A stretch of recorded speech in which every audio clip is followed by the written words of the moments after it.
It's a trucking, transportation, and lifestyle show like none other. Man, you call this a life? Road Gang Radio is back for another half hour of the best transpo show in the known universe. We come in peace. Well, actually, we're falling to pieces. Let's see if we can achieve liftoff, Phone Master Dre. Yeah, a little space trucking on this Wednesday. Top of the morning to you both, Jimmy Mack and Lindsay.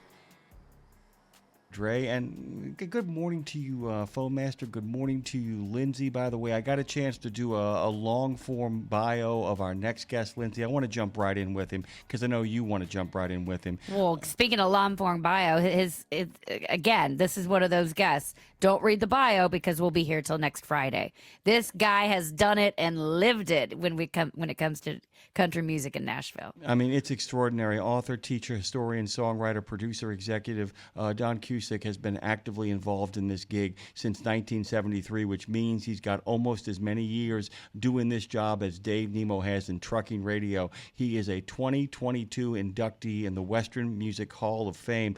Guys, Lindsay's not kidding. I told you a whole bunch of them while we were getting ready to get Tom on the show in the last half hour. But Roger Miller, Dang Him, Elvis in Nashville, Eddy Arnold, I'll Hold You in My Heart, the life and career of Gene Autry, the Cowboy Way, Riders in the Sky.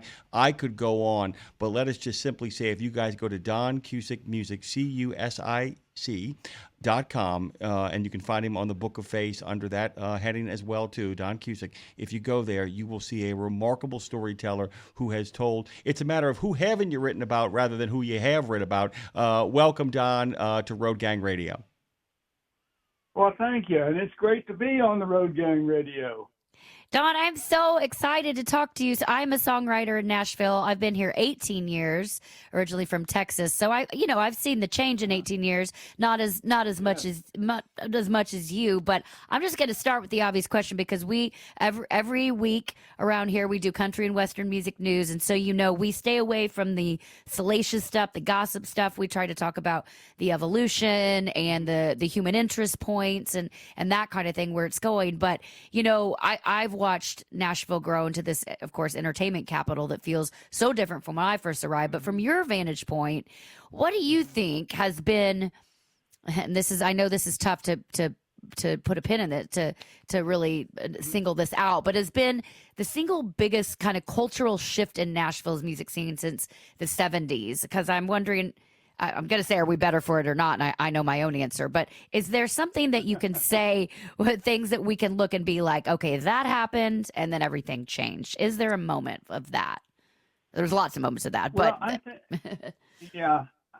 think the key to looking at the past is to realize it's been an evolution. It hasn't been one big thing except for the technology. The technology is, of course, for consumers, from the LP to the cassette to the CD to streaming. But the technology coming out of computers where the records are actually made what they call in the box in the computer, which is a sameness to sound with pop music.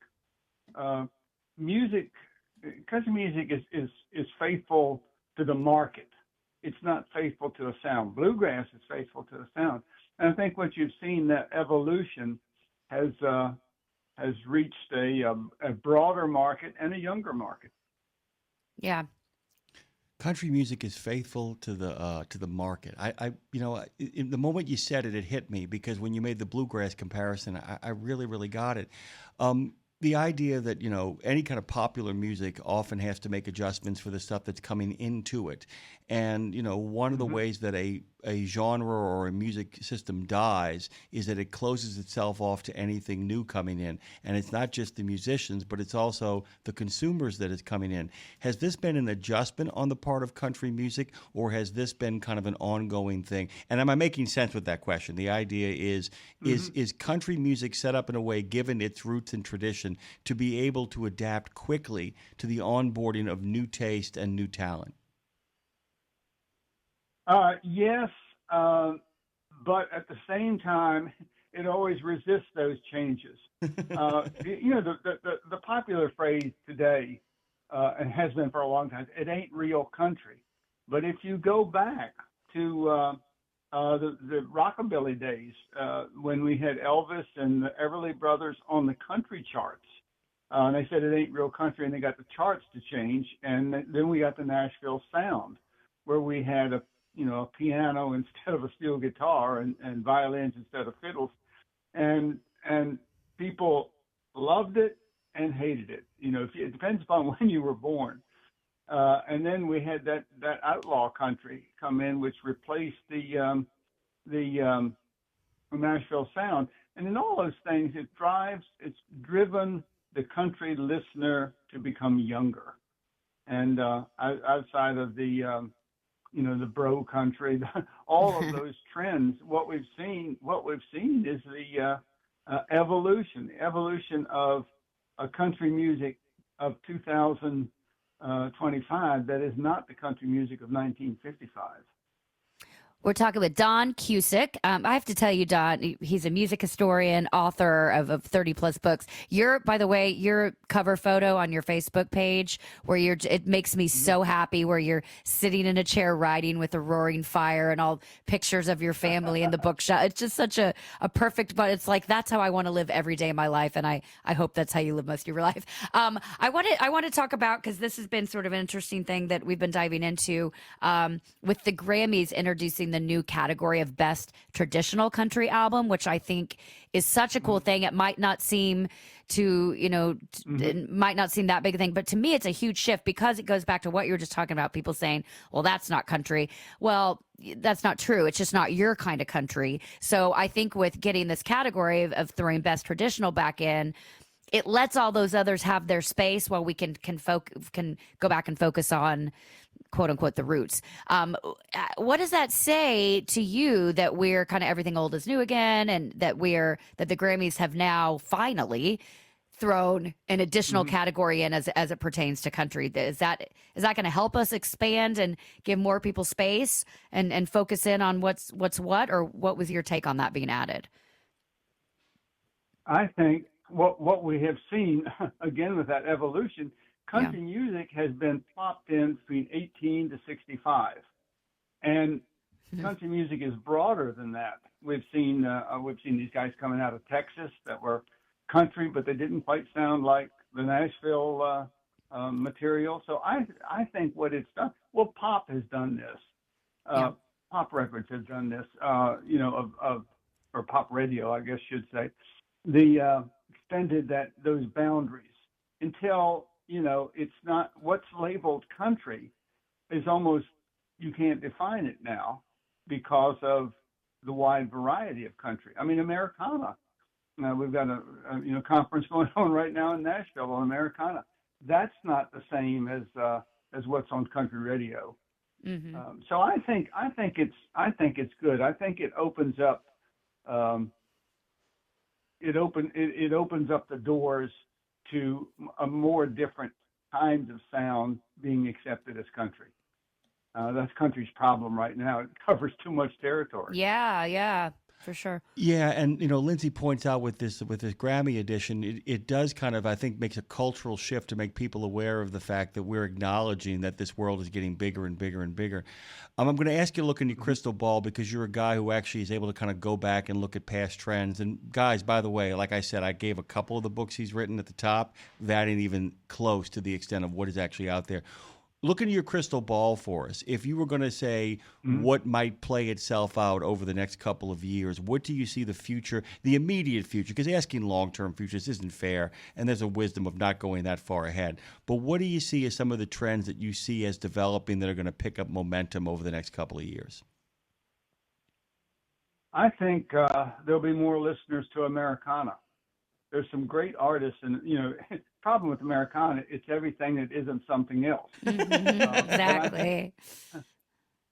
I think we're going to see more acceptance of Americana.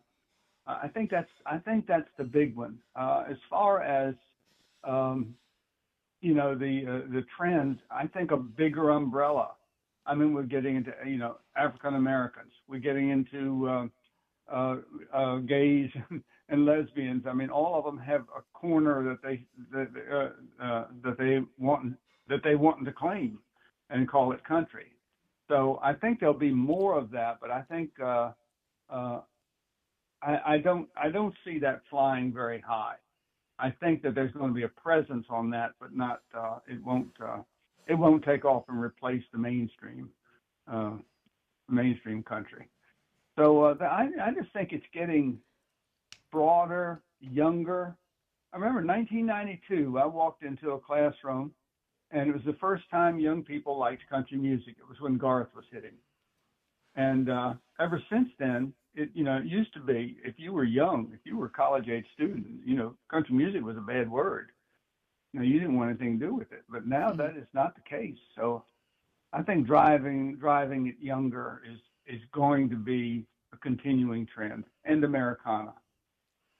Well, and do you think, because I also think there is a connection piece, like an accessibility that makes people now more, intertwined to country. And I say that because the three examples would be TikTok or social media in general. We feel like we know these people. That's for one, a huge one. But as it pertains specifically to Nashville and country music, mainstream, might I say, I think the fact that, like Blake Shelton being on The Voice, Keith Urban being judge on American Idol, Carrie Underwood, like those people being seen in your homes every day as the face of country music or of music, period. I think that was a big thing. And then we take Broadway, of course, here in Nashville, the fact that are you even anybody if you don't own a bar on Broadway? I mean, that's become the thing. It's like, are you even on, doesn't even matter if you're on the chart anymore. Do you have a bar? And so people come to Nashville and that's like, I went to Laney's bar. So they feel connected to these people more so than you can feel connected to pop people. Would you say that tracks? Yes, I definitely do. But, we lost a lot when we lost TNN. When people like Ralph Emery would have the show, and of course Ralph's gone on now, passed away. But since the big drawback is that we don't have that TV network where a Johnny Carson or a late night talk shows were possible. In terms of the future, I always I'm tempted to say that. We just can't know it because those people crossing on the Oregon Trail back in the 1800s, they never imagined driving across the country with the radio on in an air-conditioned car, much less a digital gyroscope, finders. Oh, what's the word I'm looking for? By the way, Don, this happens to all writers. I'm going to buy you some time to think about it. We have so many words in our vocabulary that every once in a while, the one we absolutely need somehow slips through our fingers. You got to know it. You got to know it, Jim. What's the word he's looking for? Well, you got to help me out a little bit more, Don. What are we looking for here so that you're actually in your car? Oh, you get in there and you get in the car and you put Waze on and it tells you how to get somewhere. Oh, GPS. Oh, navigation. Navigational system. Yes. GPS. Well, I was on gyroscope. I like that too, gyroscope. We'll go with that. In the gyroscope in your Petro Mobile, I totally get it. It makes perfect sense to me. I really, and by the way, this is a really terrific insight, Lindsay. And I'm actually going to tell you something after the show because it gives me an idea. He is right that we have so many options, so many different things under the umbrella that there isn't any more the kind of everybody comes to attention for Austin City Limits, everybody comes to attention for TNN, everybody kind of comes to attention for this kind of hub that seems to kind of collect all of it under the umbrella and give people a chance to know what's going on almost everywhere.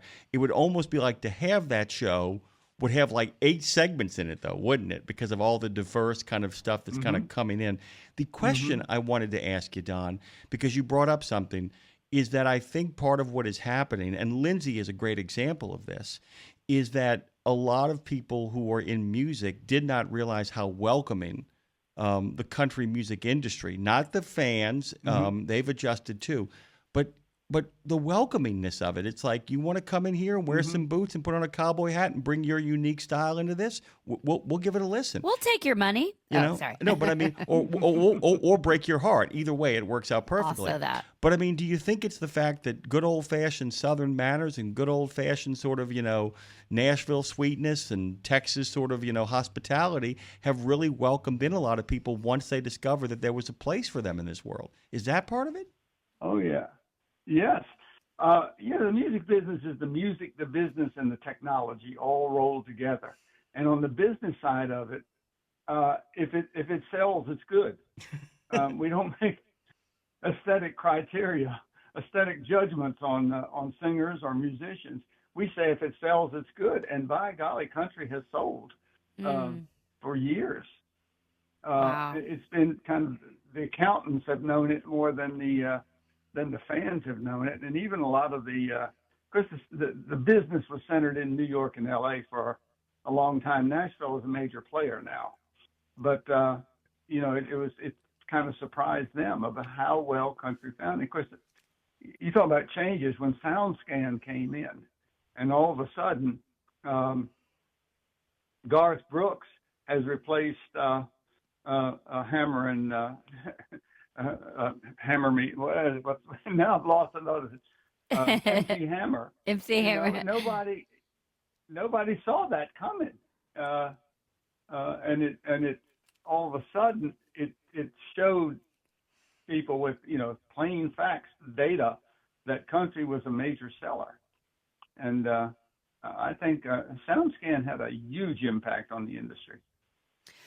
Well, and I think to go back to, because, country music, of course, 3 chords and the truth. That's what we say for country and Western. It's 3 chords and the truth. And that's the adage, the old joke. And I'm just wondering how much that actually holds true with, high gloss production and the TikTok virality. But then there's also, the storytelling and the working class. So I'm just curious how much of the 3 chords and the truth holds true, or do you feel like if it sells, it's good. This is what it comes back to, which that gave me such a pit in my stomach when you said that. Because it's like the stuff that is, there's so much not selling that is, to me, the real truth out there. So it feels like that if it sells, it's good is really more about sort of escape and fantasy. Whereas if we sit in it, so let me get to a question here, because I've over the years, Tom, come to figure out that, for me, at least personally, when I try to write a song that's so general that everybody, quote unquote, everybody could identify with it, it hits nobody.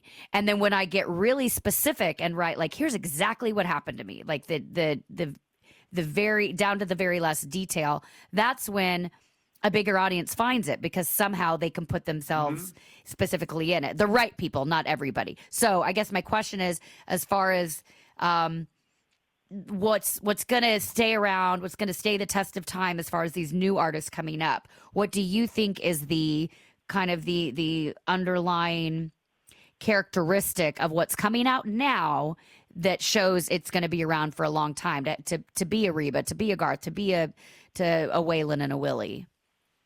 Is there a magic formula for longevity? Well, no, but there's a couple of people that I've been really impressed with. Zach, now Top? that name, Zach. Zach Top or Zach Top. Bryan? No, Zach Top. Yeah. Zach Bryan's good too, but Zach Top, it really, and Parker McCollum, those guys, they've got something. Of course, the challenge of songwriting is how to sell without selling out. Yeah. Being true to yourself and somehow hitting the big target. And you're right. I mean, country's got soul. And as long as it keeps soul, it'll sell. But those two have impressed me. Who is 4x4 by you? Lainey Wilson, because I was going to ask you about Lainey Wilson, Megan Maroney, and Ella Langley all topping the nominations for CMAs, which is interesting as well. Yeah, it's been surprising to me when I look at the CMA nominees, and I'm thinking, whoa, I don't listen as closely as I used to. I mean, I used to be, all the time listening, and so stuff pops up now that I'm going, well, I need to check that out, and so I'll do it. Luckily we have YouTube and those kinds of things, and Spotify that we can check things out. It's made it easier. It's a new bunch.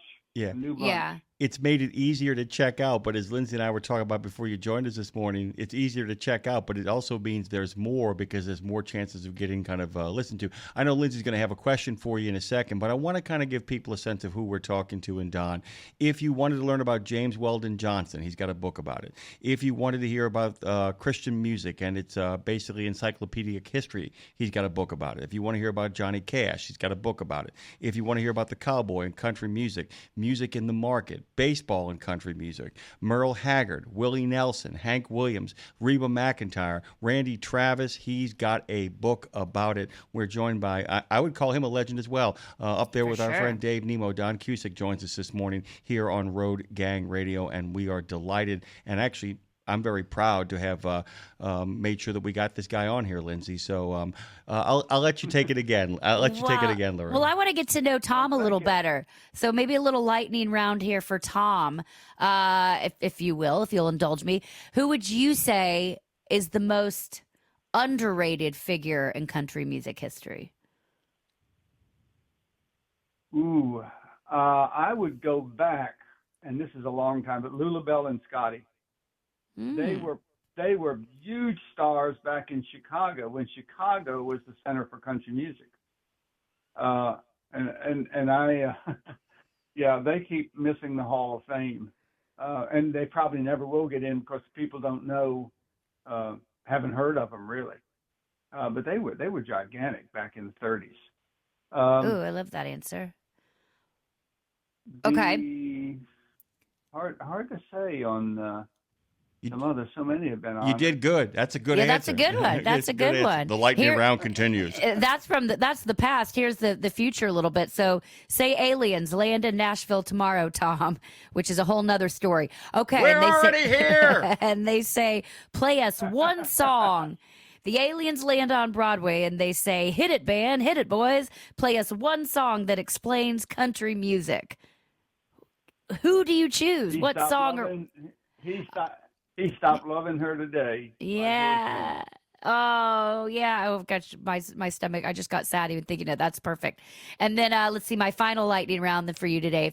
If there's a country lyric you'd put on your tombstone, is there a lyric out there that really sums up why you got into writing, why you fell in love with Nashville and country music? And it might be He Stopped Loving Her Today as well, by the way. But is there a lyric that sums up your love of country music? Goodness, nobody has ever asked me that question. It would have to be something from Roger Miller, though. Roger Miller was one of my heroes. And I can't think of any lyrics, King of the Road, but goodness, I got to think about that question. We could think about it and come back. That answers my other question because I was going to say better storyteller, Willie Nelson or Roger Miller, but you've answered that then. By the way, guys, just a heads up, Roger Miller, Dang Him, is a book you can get from Don Cusic. Actually, once again, it's almost like with The Simpsons, like The Simpsons did it. If there's a country and western star that you want to learn more about, the first place you can start is with Don Cusic. I also had a movie question. I'm a big movie buff. I don't know if you've seen it. Mm-hmm. This year is the 50th anniversary of Robert Altman's Nashville. Have you seen it? Mm-hmm. And do you think it holds up to this day? Well, I first saw it at the premiere. They had a big premiere open here, and they had a reception afterwards at the exit in, and so we got to mingle with the cast. And it was a surprise back then. I can't remember what year that was. That was in the 70s. 1975. It is 50 years old. 50 years old, Don. 50. Yeah. I think it holds it up as a movie. It was not for the country music community.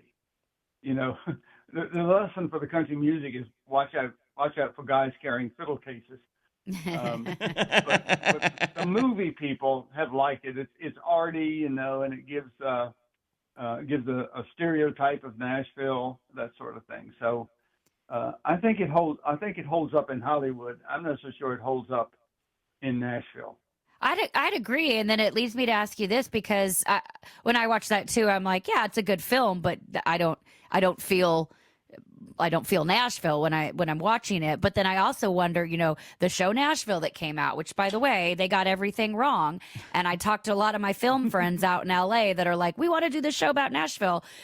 And then they tell me what they're thinking, and I'm like, that's not Nashville. And I'm just so curious why Hollywood or anyone else think, like, no one's been able, in my opinion, unless it's just telling somebody's biography or, a documentary on somebody's actual life, like Dolly or whatever. No one's been able to get Nashville right. And I guess that perhaps, as far as when it comes to scripted, I guess that, Tom, I don't know if you agree or not, comes down to the truth and reality isn't entertaining enough for TV, which is crazy to me, because the truth that's really happening is, if you would just tell it like it is, I find it fascinating. But I've had so many producers say to me, yeah, it'll never work. We need more drama. And I'm like, I'm sorry. Hank Williams Jr.'s booking agent was the Hell's Angels. Is that not drama enough for you? Like, it's shocking to me that people want to add their own drama. Do you see? We just have a couple minutes left, but I'd be curious. And maybe we don't want them to get it right because we don't want them to know. Is there a reason Hollywood can't get Nashville right in your book? Yes. Hollywood wants, above all things, to be cool. And they can be cool by kind of putting down country or putting it in a box. Wow. And country is not cool. It's down-home folks. It's the average working person. It's the person who gets up every day and pulls in a manual labor job, although there's less of them today than there used to be. And I think that bias, that New York, LA bias, particularly the LA bias, it kind of infects country. They've just done, Hallmark has just done something with the Grand Ole Opry that I was aware of a while back. I knew the script writer, and she was telling me, you got to make it. There's a formula for the Hallmark stuff, but you got to fit it in there for the Hollywood folks to go for it. They're better at stereotyping than they are at reality.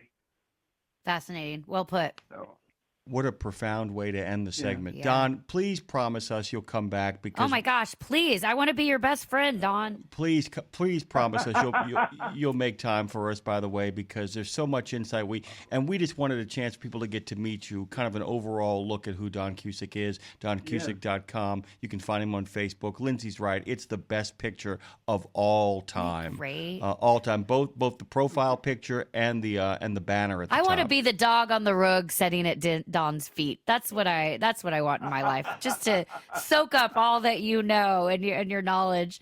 Such a great conversation. We really appreciate your time. And as we go out here, what are you looking forward to coming up in Nashville, as far as something coming out, an award show, anything happen in Nashville? Anything on your radar? No, just the usual. I'm watching the coverage of the Americana stuff. I'm not. Yeah. I've given up. A few years back, I gave up going to all these events. And of course, the CMA. See what kind of trend they're headed towards. We've got some artists pulling out of the Grammys, which used to be unheard of. Yeah. And I'm wondering what the repercussions on that are going to be. That's huge. Well, perhaps, Don, if you would, we're out of time, but if you would, I would love to maybe have you back right after the CMA, so we could sort of break down, based on the winners, kind of what it means for the trajectory coming up, if you'd be open to that. I'd love to do it. Awesome. Love Thank you so much. DonCusicMusic.com. Don, thank you from the bottom of our hearts. Thank you guys, and keep on trucking. Well said. DonCusic.com. CUSIC. DonCusic. Cusic, like music. That's pretty cool.